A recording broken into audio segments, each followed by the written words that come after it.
ఆశ్చర్య కార్యాలు చేసే దేవుడు కాబట్టి దేవుడి యొద్ద మనం మొరపెట్టినప్పుడు హన్నా ఎలా అయితే దేవుని మందిరానికి వెళ్ళి ప్రార్థించిందో, ఎలా అయితే ప్రవక్తని కుమారుడిగా కన్నదో, అలాగే మనము కూడా దేవుడు ఆశీర్వాదకరమైన పిల్లల్ని కనడం కోసం దేవుడు ఆలస్యం చేస్తాడని నమ్మి పిల్లలు లేనటువంటి వారు దేవుని సన్నిధిలో మొరపెట్టండి. తప్పకుండా దేవుడు గర్భాన్ని తెరుస్తాడు.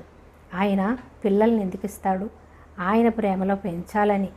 దేవుడు గర్భఫలం దేవుడిచ్చు బహుమానం అనగా దేవుడిస్తేనే మనం కంటాం కాబట్టి ఆ బహుమానాన్ని, దేవుడిచ్చిన బహుమానాన్ని దేవుని చేతిలో పెట్టాలి మనం.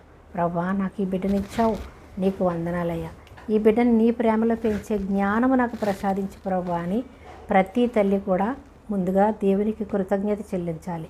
అంతేకాని మనము గ్రేట్ అని, మనకి మంచి పిల్లల్ని ఇచ్చాడని, లేదా మనకు అందమైన పిల్లల్ని ఇచ్చాడని మనము